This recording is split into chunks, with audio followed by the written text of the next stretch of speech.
chapter of In Love at Ease. This chapter is called At Ease. At ease, ladies and gentlemen, those in between and beyond.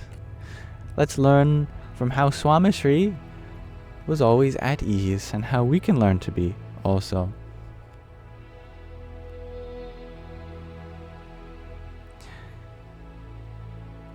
The preparations had been made and schedules had been confirmed, yet the sadhus and volunteers, the monks and volunteers, were tense.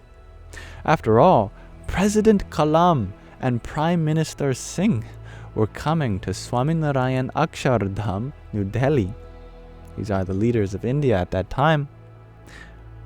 The Swaminarayan Akshardham was one of the many that Swamishri founded as a spiritual space. They were coming later that afternoon for inauguration. Swamishri asked for Brahma Viharidas Swami, who rushed into the room to answer Swamishri's questions. Swamishri was calm and in a mood to joke with the flustered sadhu. "What time will the president arrive? Have you made all the arrangements for his car, his seating? Make sure you have enough seats for others in his routine, his retinue. What time am I supposed to arrive in the sabha, the assembly?" Brahma Viharidas explained the entire plan for their reception. Was this Swamishri asking or Brahma Viharidas? I'm not quite sure. I believe it was Swamishri.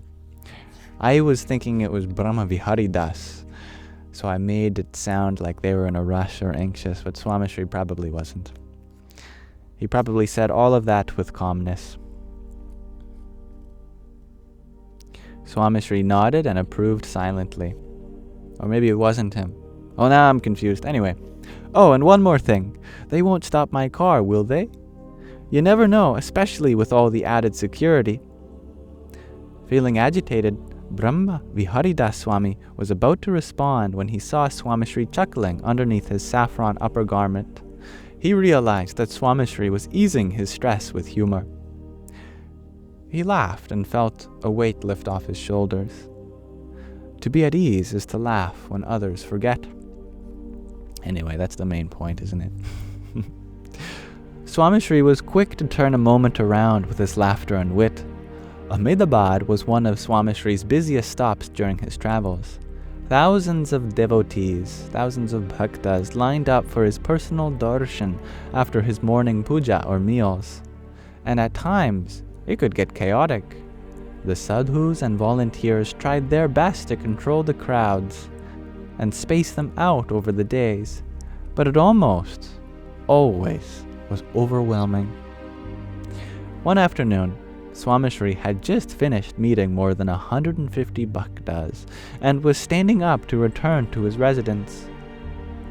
Nikhilesh Das Swami was irritated by how long it had taken and called from the door, "Where are you going? We are not done yet. There is a line out to the back gate."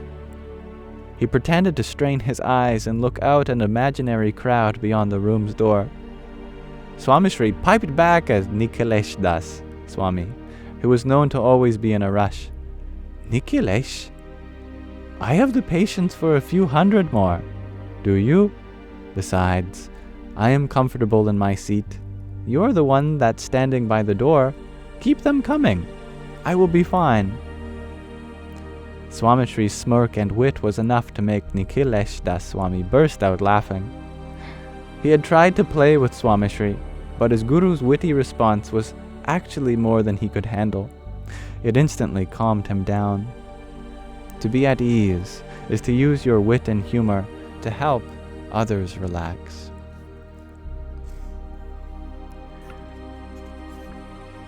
Swamishri's humor was subtle. If one was not paying close attention, one would miss the punchline in gestures, especially when he built up to a moment of humor. Swamishri was on a spiritual tour through England and North America in 1977. Swamishri sat for dinner one evening, and his spiritual attendant brought warm kadhi from the kitchen. As the sadhu sat down, he noticed that the entire room was silent. The bhaktas and the sadhus, the devotees and monks eating in Swamishri's presence were looking down in a serious demeanor. The sadhu thought something was wrong. He looked at the guru. Swamishri looked at him and said, "A new record has been set today. A world record."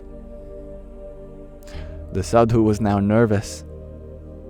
The pin-drop silence and fretting faces of the bhaktas suggested that something was amiss. And perhaps with the food?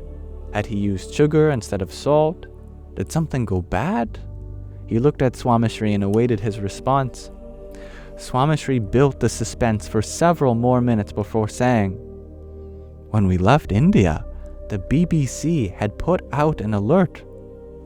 Pramukh Swami and party only like to eat 2 types of food preparations." Everyone made note of that announcement and did not deviate at all. But today, there are no saragva ni sing, drumsticks, or sprouted mung beans for dinner. It's the first evening since we left India without these items. A world record! The sadhu sighed in relief, and the entire room broke out into laughter. The attendant sadhu checked the calendar. It was the 69th evening after their having left India. Swamishri had not mentioned once that the same 2 preparations were served every evening. Instead, he joked about it with the sadhu after the record had been broken. Swamishri further explained, "Someone must have told the Bai Bhaktas, the female devotees, that I like to eat these 2 things. I like everything. They can prepare anything. Even if they continue to prepare this, I am okay with it. I just thought I would make you laugh today since you have had a hectic day." Laughs were common during meals, because it was one of the few times when Swamishri had some downtime with bhaktas and sadhus. Rangan is considered to be the king of all the vegetables in certain parts of Saurashtra. I have to solve a puzzle to prove that this is a real live stream. Which one of you didn't believe? Huh? It was one of you. Just kidding. I don't mind the test. Krishna Vallabha Swami made Rangan for Swamishri in various forms. Mashed, stuffed with gram flour or pigeon pea masala, or cooked with potatoes and peas. One afternoon, he prepared stuffed Rangan with pigeon peas. Swamishri looked at the bowl and then smiled at his attendant. "Krishna Vallabhas, that is too much oil. They have been telling me to cut down on it." The attendant quickly rebutted, "Swamishri, Rangan releases oil after it is cooked." He meant to say that Rangan retains oil and does not soak it up, which can give the impression that there is excess oil in the vegetable preparation. Swamishri decided to have some fun. "Is that so? Rangan releases oil? That's a new discovery." Swamishri called the lead administrators of the mandir and asked, "Do we plant Rangans in our farms? If not, please start. Krishna Vallabh says that they release oil. The income would help sustain the mandir's activities." Swamishri's delivery was so dry that no one got his joke until 30 seconds after. He finished. The entire room was laughing, except for the attendant. Swamishri reminded him, "Krishna Vallabh, smile, all fun and games, and please, a little less oil next time." He chuckled and accepted his mistake. Swamishri was at ease even when the joke was on him. But hear that story, you'll have to come back next time. As we will pause our reading of In Love at ease there for now. And my phone is probably vibrating. Thank you for listening.